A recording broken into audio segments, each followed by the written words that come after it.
the meaning of God to this all-encompassing sovereign person where nothing gets to you unless it passes through his fingers first.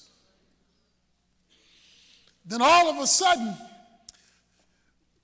you may not like the prison, the pit, the problem, the predicaments that you're in, but because you've attached them to God's sovereign plan, because you understand there is a blueprint in heaven with your name on it. And it is all designed to bring you to your destiny. Every believer, every Christian has a divine design for your life. It may be a little foggy right now, it may be a little clear.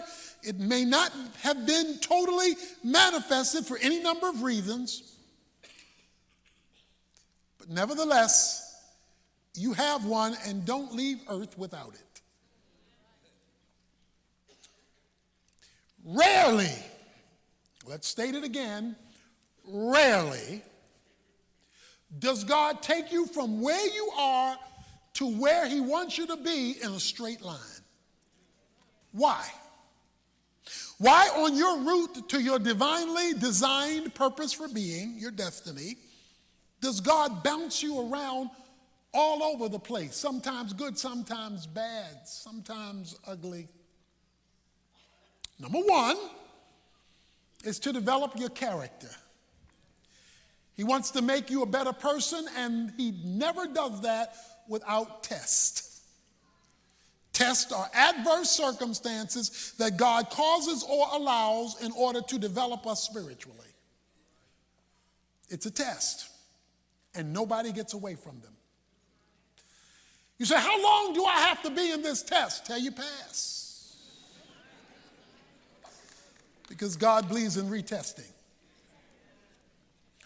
But there is a second reason for the detours, and it is the reason of our message today. That God allows detours on his road to destiny in order to prepare those who he wants you to impact when you arrive at your destiny. Let me say it another way. Destiny always involves you benefiting others beyond yourself. Let me say that again. Your destiny isn't only about you. So if it's all about you and nobody but you, and the only three people on planet Earth is me, myself, and I, you have not yet arrived at your destiny. Or even if you've arrived at it, you won't know it. Because your destiny is never only about you. Look at chapter 50 of Genesis, the summary chapter we've used for this whole series. He says in verse 19, but Joseph said to them, do not be afraid, for I am in God's place. As for you, you meant it for evil against me, but God meant it for good, in order to bring about this present result, watch this, to preserve many people alive.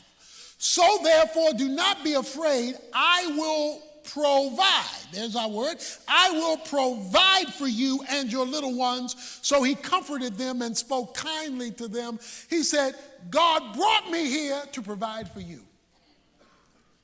Because your destiny is never only about you. He is carrying you to your destiny for you not only to be blessed, but for you to be a blessing. We've explained many times the definition of a blessing, because most people, or far too many people, are only getting half the definition. They want God to do something for them, not necessarily to do something through them. A blessing is experiencing, enjoying, and extending the goodness of God in your life. So if your blessing starts with you, it won't be there long. Because God is looking for conduits, not just cul-de-sacs. Places he can work through, not just people he can come to. Your destiny involves you. And the gifting, the calling, the purposes God has given you. But he wants you to understand it's not only about you. Because you're citizens of another country, of another kingdom, if you will. You represent another king, and he wants his anthem played.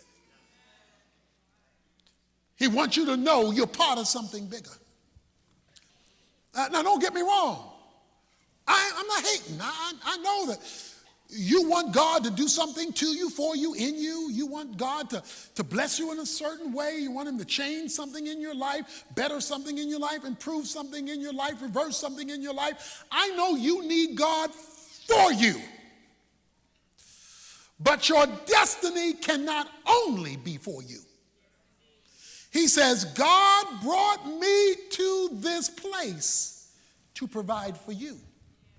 In other words, he had somebody else in mind when he was bringing me my destiny. So here's how it works. There are two reasons why you can delay your destiny, where God wants to take you. One reason is you have not passed the test. You keep failing the test, so God can't move you to the new grade because you haven't passed the test from the previous grade. So you keep failing the test, so he has to keep retesting, so that can delay your destiny. Or you're so selfish, I'm so selfish, we're so self-centered that he can't use us for the benefit of somebody other than us. And if he can't work through you, because you only want him to work to you, that can delay the arrival of your destiny.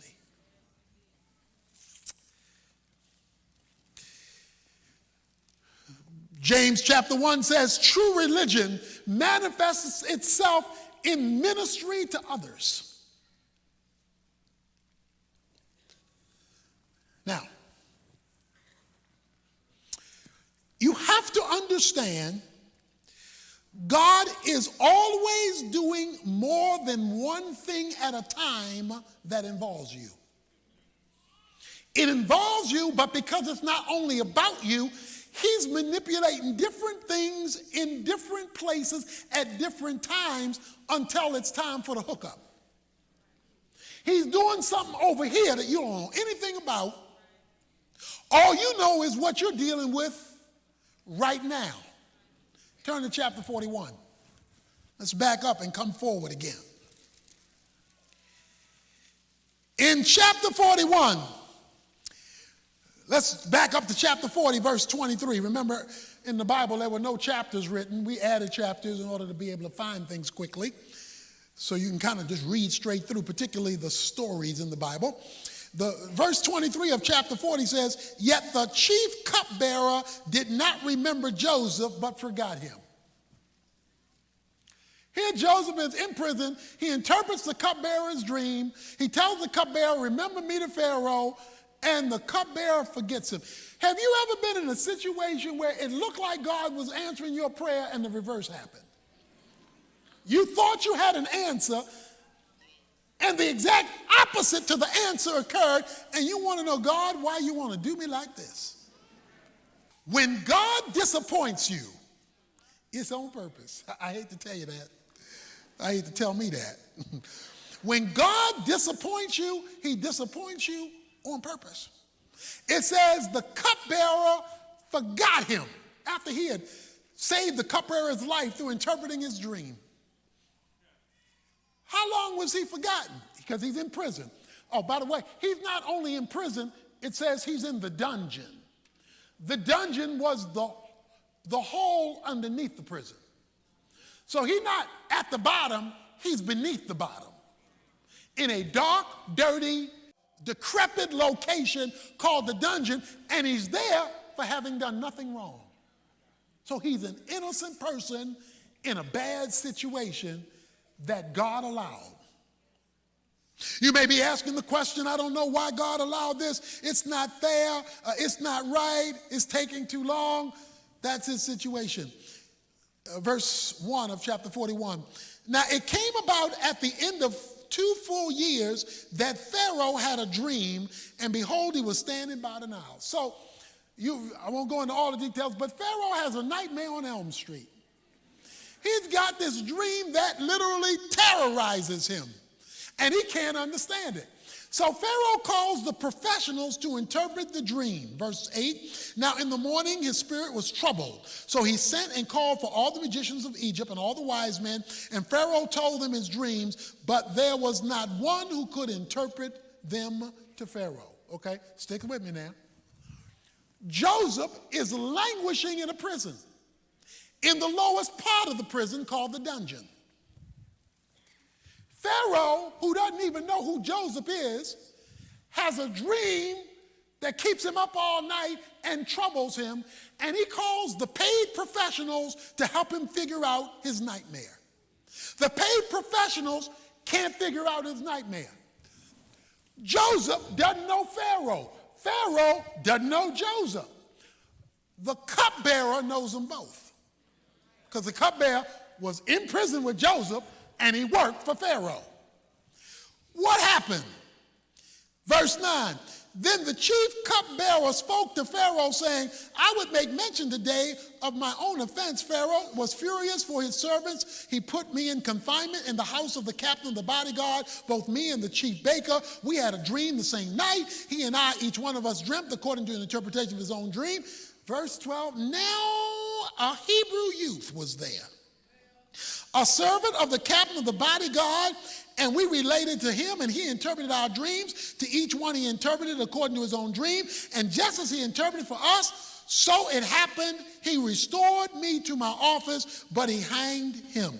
All of a sudden, the cupbearer's memory comes back. Bing!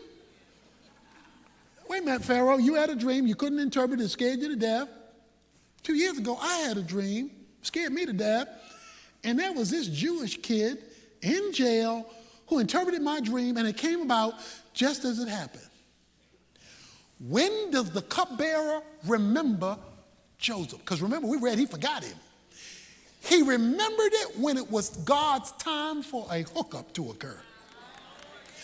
God created a nightmare over here while Joseph is in prison over there, and he doesn't allow the negative event of Joseph to change until the nightmare occurs over here, and he brings to remember. See, God knows how to bring stuff back up in people's mind.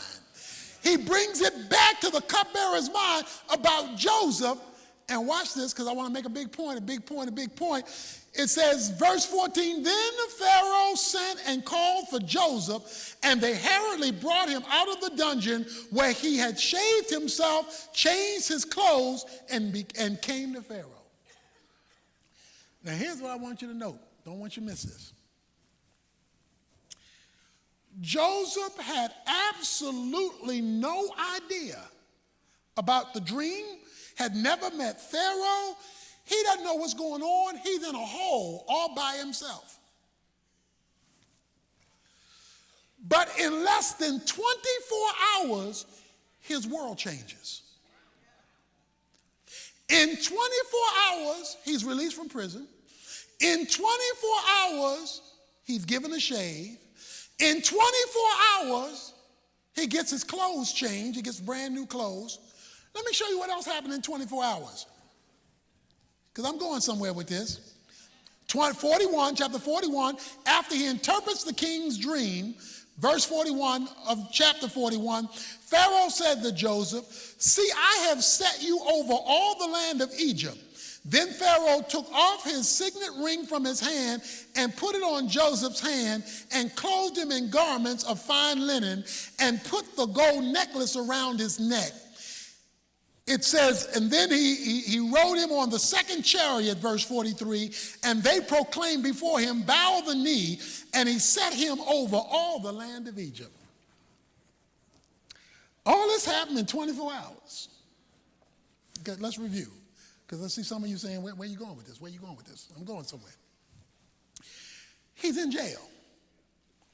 He's forgotten in jail. He's in the lowest part of the jail. He's at the bottom.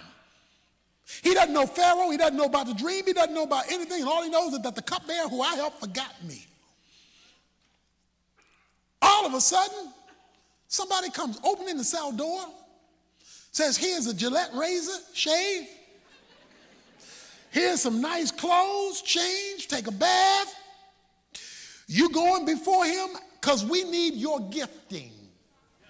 We need what God has given you because the professionals can't do it.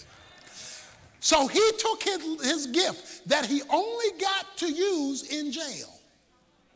He took the gift that he used in jail, and now he's using it at the White House. He interprets Pharaoh's dream, and what does Pharaoh do? Give him a signet ring, puts a gold chain around his neck, gives him his own wardrobe, gives him his own limousine service, a chariot, makes him second in command, and now everybody in Egypt is bowing their knee to Joseph. This is in 24 hours. Now, why am I telling you that? I'm telling you to let you know that when God is ready to move, it don't take long. When he's ready to change your situation, he can do it suddenly, immediately, out of nowhere. Where that come from? Wow, bam, boom. That God could come. So don't get upset that you don't see anything because you're in a dark dungeon. Because God is doing something over here that you don't know the first thing about until it's time for God to create a hookup. Now, because see, that's not the point of the sermon. But see, y'all like that part of the sermon. Because see, Joseph got bling now. Joseph is the man now. Joseph is living large now. Joseph has been blessed with stuff, having used his gifting, and now he is out of the pit and in the palace. The problem today is most people are satisfied with that definition of blessing. I got more stuff, better job, more money, better car, nicer clothes, nicer house.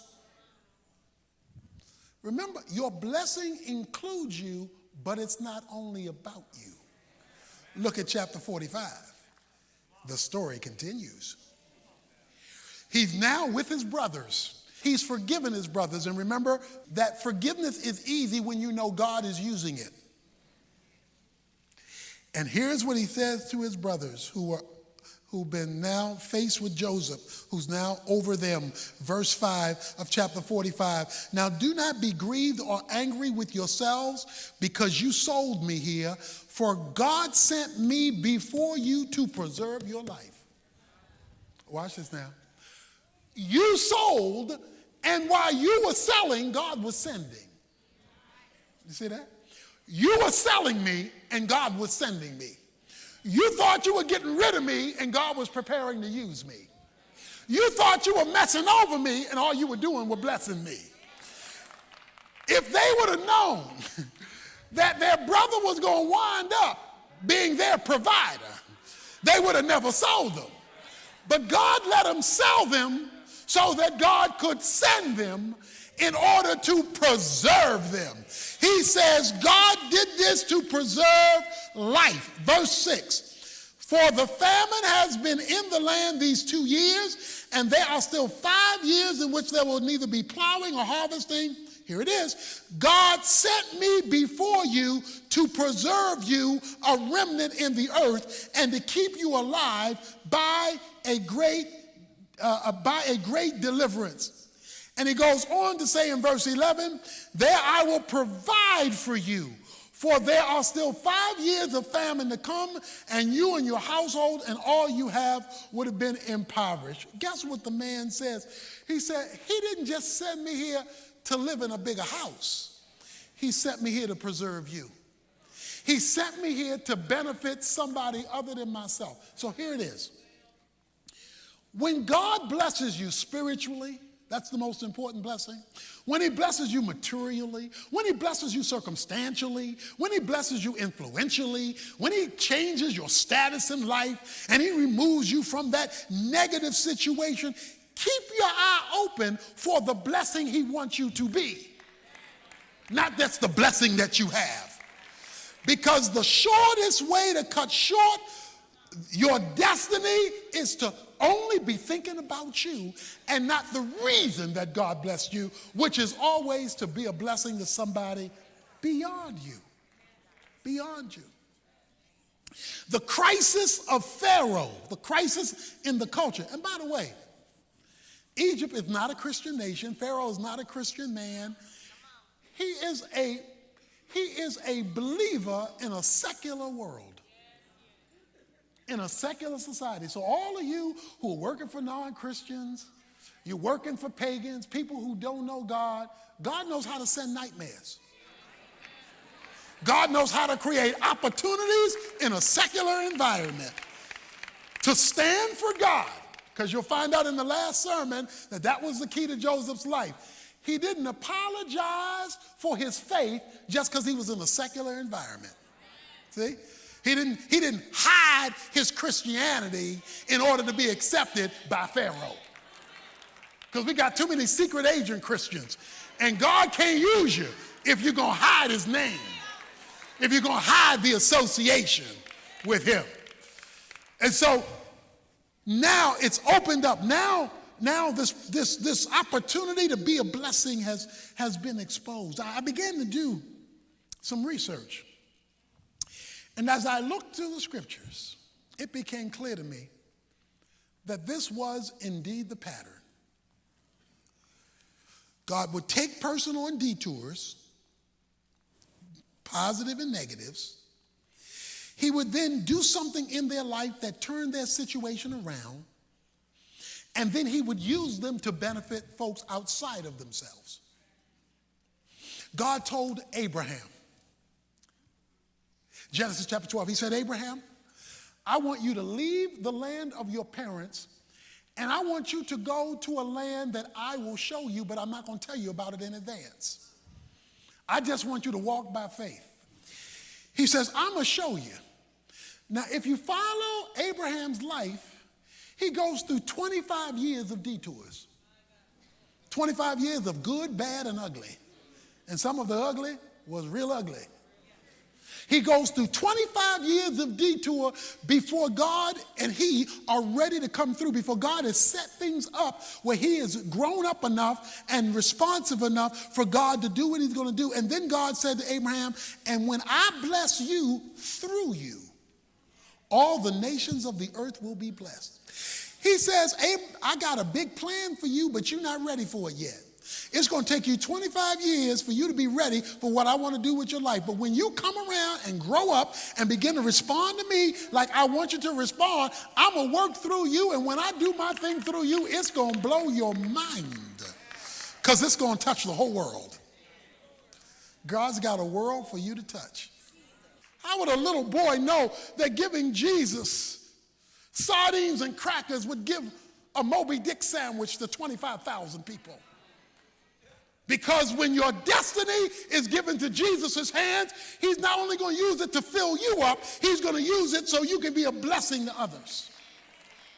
So don't be satisfied to be blessed alone, because your destiny becomes realized when you decide to be a blessing as well.